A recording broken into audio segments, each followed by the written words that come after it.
ಲಲನೆ ಮೂಗಿನುಳುಸುರ ಅಲ್ಲೆಗಳು ಹೊಯ್ಲ ಉಗುರುಳು ರಜವ ಎದೆಯುಳ್ ಅಲ್ಲಾಟವು ಕೈಯ ಮೊದಲ ಮಿಡುಕ ಅಂಗದುಳ್ಳೋವ ಅಕ್ಷಿಯುಳ್ ಬೆಳ್ಪ ಬಾಳದುಳ್ ಬೆವರನು ಲಲಿತ ಕಂಠದುಳುಳುಕ ಅಂಗ್ರಿಯುಳ್ ಬಿದಿಯ ಅಂಗುಳಿಯುಳ್ ಚಿಟುಕ ಉಂಗುಟದುಳ್ ಅರುಣಾಂಬುವಂ ಲಾಲಿಗೆಯೊಳಿಂಪ ರೋಮದುಳ್ ಬಲ್ಪ ಆರೈದು ಕಾಣದೆ ನೊಂದಳೋದು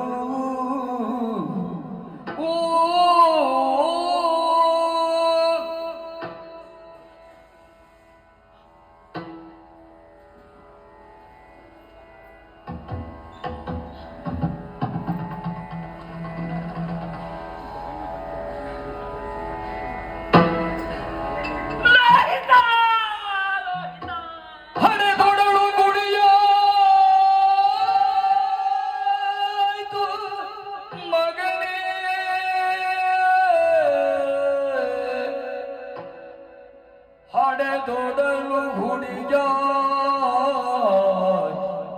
ಮಗನೇ ಮಗನುಂಟೆಂದು ಕಡಗಿ ಹೆಚ್ಚುವ ಮನಮೋ ಹೊತ್ತಿ ಹೊಗೆಗಿತ್ತು ಬಿಡದಡರಿಂದಿಟ್ಟಿದೆ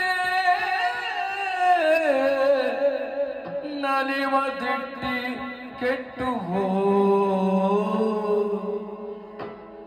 ಸೋಕಿ ಪುಳಗಿಸುವ ಕರ್ಣಗಳು ಕಡಿ ಒಡೆದು ಒದೆದು ಹೆಸರುಗಳು ದಿಬ್ಬಾನ ಕುಡಿ ಮುರುಡಿ ತುಂಬೊಮ್ಮೆ ನುಡಿಯನ ಕಿವಿಯ ಹಡಿಗೆತ್ತುದೆಲೆ ಕಂದ ಎಂದೆನೋದ ಹಿಂದು ಮುಖಿ ಮರುಗಿ ಹಾಯ್ಮೆಟ್ಟಳನ್ನು ಮಗನೇ ಮಗನೇ ಮಗನೇ ಮಗನೇ ಮಗನೇ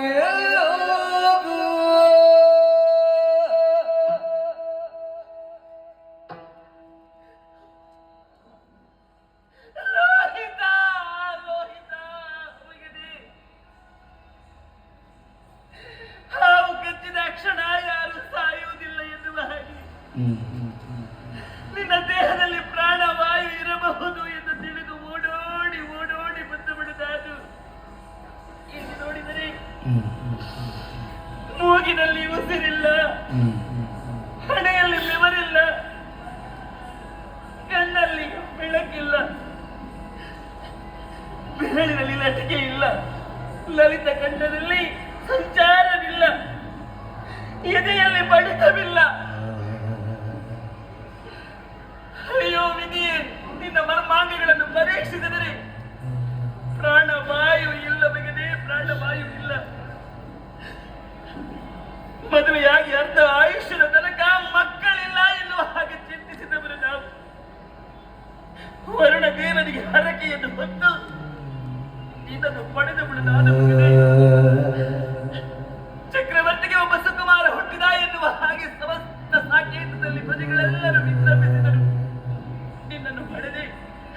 ನಿನ್ನನ್ನು ಪಡೆದು ಸಾರ್ಥಕವಾಯಿತು ಎನ್ನುವ ಹಾಗೆ ತಿಳಿದರೆ ಇದೀಗ ಹಡಿದುಡಲು ಹುಡಿಯಾಯಿತು ಮಗನೇ, ಹುಡಿಯಾಯಿತು ಕಂದ, ಹುಡಿಯಾಯಿತು. ಮಣ್ಣಿನ ಮಡಕೆಯನ್ನು ಒಡೆದರೆ ಮತ್ತೆ ಜೋಡಿಸುವುದಕ್ಕೆ ಸಾಧ್ಯ ಉಂಟೆ ಕಂದ? ಖಂಡಿತವಾಗಿಯೂ ಇಲ್ಲ.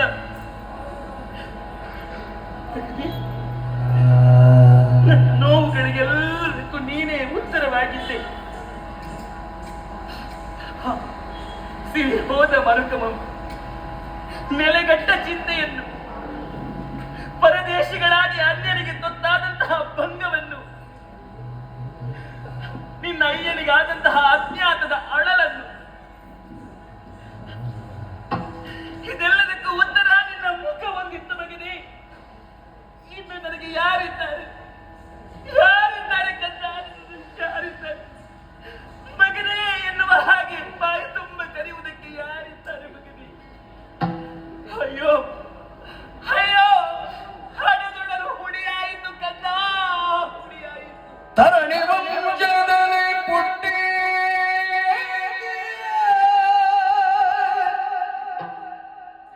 ಮಿಕ್ಕುಳಿದ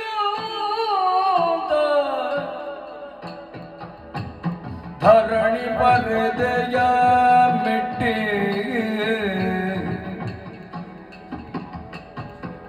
ಧರಿಯಾಳುವ ಹರಿಶ್ಚಂದ್ರಗೆ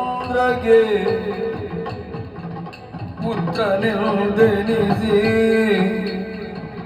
ಈ ಪರಿಯ ಮಗುನಿನಗೆ ಕರೆದು ಕರೆದು ಎಲ್ಲನೋ ಮರುಗಿದೆಯೇ ಸುರಿಸಿ ಕಂಜಲವನೋ ಹರಣ ಬಿಡುವವೇ ಬೇಳಯ್ಯ ಕಂದ ಹೊರಗಿದೆ ನಿಜಗೆ ಹೇ ಜಾರಿಗಿನ್ನೋ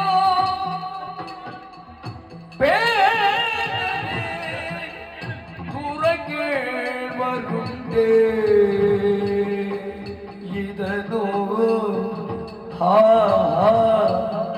ಪುತ್ರನೇ ಎನ್ನುತ್ತ ಪೂಜೆಯ ಬಾಡೆಯುತ್ತ ಮಗನೇ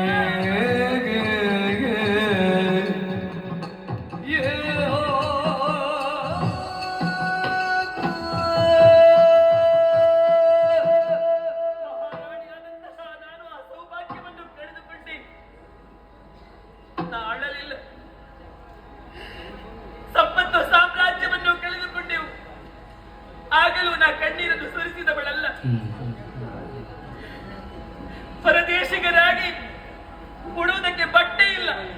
ಆ ಸಂದರ್ಭದಲ್ಲೂ ಕಣ್ಣೀರನ್ನು ಸುರಿಸಿದವಳಲ್ಲ. ನೀ ಕಾಡು ದಾರಿಯಲ್ಲಿ ಅಮ್ಮ ನನಗೆ ಹಸಿವಾಗುತ್ತದೆ ಎಂದು ಹೇಳುವಾಗ, ನಡೆಯುವುದಕ್ಕೆ ಕಷ್ಟವಾಗುತ್ತದೆ ಎಂದು ಹೇಳುವಾಗಲೂ ನಾ ಅತ್ತವಳಲ್ಲ. ಹೆಚ್ಚೇಕೆ ಸತ್ಯಕ್ಕೆ ಬೇಕಾಗಿ ನಮ್ಮನ್ನು ಮಾರಿದ ಕ್ಷಣವು ನಾ ಧೈರ್ಯವನ್ನು ಕಳೆದುಕೊಂಡವಳಲ್ಲ ಮಗನೇ. ಆದರೆ ಅದಕ್ಕೆಲ್ಲದಕ್ಕೂ ಉತ್ತರ ನೀನನ್ನು ನನ್ನ ಬಳಿ ಇದ್ದೆ ಎನ್ನುವ ಹಾಗೆ. ಆದರೆ ಇದು ನೀನೇ ನನ್ನ ಬಳಿ ಇಲ್ಲವಲ್ಲ. ನನ್ನ ದುಃಖವನ್ನು ನಾನು ಹೇಗೆ ಅದು ಬಿಟ್ಟುಕೊಳ್ಳಲಿ? ಹುಟ್ಟಿದ ಮನುಷ್ಯನಿಗೆ ಸಾವು ಎನ್ನುವುದು ಸಹಜವಾಗಿ ಬರುತ್ತದೆ. ಆದರೆ ಆ ಸಾವಿನಲ್ಲಿ ಒಂದು ಸಾರ್ಥಕತೆ ಬೇಡವೇ ಮಗನೇ? ವೀರ ಯೋಧನು ರಣಕ್ಷೇತ್ರದಲ್ಲಿ ಮರಣವನ್ನು ಪಡೆದರೆ ಅದು ವೀರ ಮರಣವಾಗುತ್ತದೆ. ಅಂತಹ ವೀರ ಮರಣ ನಿನ್ನ ಪಾಲಿಗೆ ಒದಗುತ್ತಿದ್ದರೆ ನಾನು ಅದನ್ನು ಸ್ವಾಗತಿಸುತ್ತಾ ಇದ್ದೆ. ಮತ್ತೊಬ್ಬರ ಪ್ರಾಣ ರಕ್ಷಣೆಗೆ ಬೇಕಾಗಿ ನಿನ್ನ ಪ್ರಾಣವನ್ನೇ ಮುಡಿಪಾಗಿರುತ್ತಿದ್ದರೆ ನಾ ಅದನ್ನು ಸ್ವೀಕರಿಸುತ್ತಾ ಇದ್ದೆ. ಯಜ್ಞಯಾಗಕ್ಕೆ ನಿನ್ನ ಪ್ರಾಣವನ್ನು ತೆತ್ತುಕೊಳ್ಳುತ್ತಿದ್ದರೆ ಅದನ್ನು ನಾನು ಸ್ವಾಗತಿಸುತ್ತಾ ಇದ್ದೆ. ಆದರೆ ನಿನಗೆ ಬಂದಿರುವುದು ದುರ್ಮರಣ, ಹಾವು ಕಚ್ಚಿ ಮರಣ ಬಂದಿರುವುದು. ಇದು ಅಕಾಲ ಮರಣ, ಅಕಾಲ ಮರಣ. ಕ್ಷತ್ರಿಯರಾದವರಿಗೆ ಬೆನ್ನಿಗೆ ಬಾಣ ತಾಗಿ ಸಿಡಿಲು ಬಡಿದು ಹಾವು ಕಚ್ಚಿ ಸಾಯಬಾರದಂತೆ ಚಕ್ರವರ್ತಿಯ ಮಗನಿಗೆ ದುರ್ಮರಣವನ್ನು ಒದಗಿ ಬಂತಲ್ಲ ಶಿವನೇ. ಇಲ್ಲಿಯವರೆಗೆ ನಾ ಬದುಕಿರುವುದು ಯಾಕೆ ಬೇಕಾಗಿ? ಒಂದಲ್ಲ ಒಂದು ದಿವಸ ನಿನ್ನ ತಂದೆಯವರು ಹಣವನ್ನು ಸಂಪಾದಿಸಿಕೊಂಡು ನನ್ನ ಬಳಿಗೆ ಬಂದು ಕೇಳುತ್ತಾರೆ, ಚಂದ್ರಮತಿ ನೀನು ಹೇಗಿದ್ದಿ ಎನ್ನುವಾಗ ಕೇಳುವುದಿಲ್ಲ ಮಗನೇ. ನಮ್ಮ ಮಗ ರೋಹಿತಾಶ್ವ ಹೇಗಿದ್ದಾನೆ ಎಂದು ಕೇಳಿದರೆ ನಾನು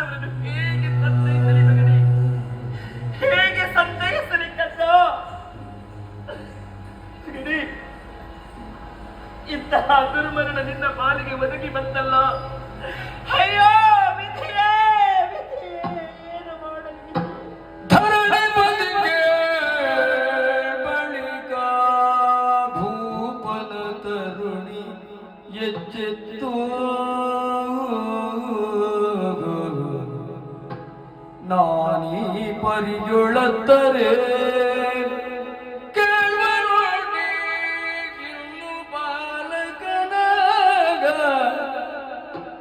ನಾನೀ ಪರಿಯೊಳತ್ತರೆ ಕೇಳುವರುಂಟೆ ಇನ್ನು ಬಾಲಕನ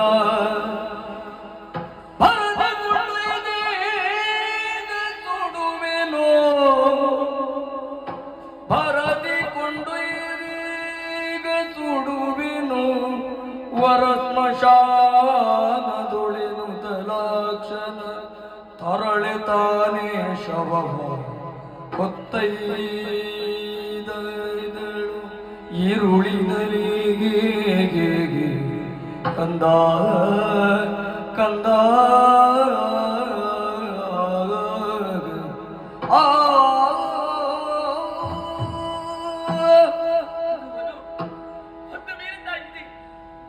ನಾನು ಹೀಗೆ ಕುಳಿತಿನಿಂದಾದರೆ ಬೆಳಗಾಗುತ್ತದೆ. ಮನೆಯೊಳಗೆ ಹೇಳಿದ್ದಾಳೆ, ಬೆಳಗಾಗುವುದರ ಒಳಗೆ ಬರಬೇಕು ಎನ್ನುವ ಹಾಗೆ.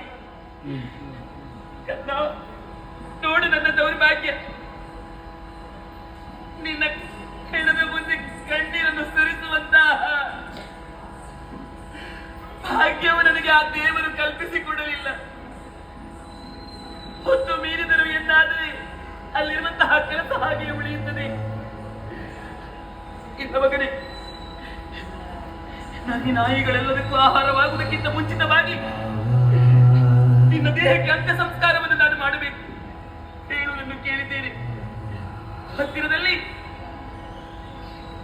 ಸ್ಮಶಾನವಿದೆಯಂತೆ. ಅಲ್ಲಿಗೆ ಈ ಮೃತದೇಹವನ್ನೇ ಕೊಂಡು ಹೋಗುತ್ತೇನೆ. ನಿನ್ನನ್ನು ಅಲ್ಲಿಗೆ ಕೊಂಡು ಹೋಗುತ್ತೇನೆ.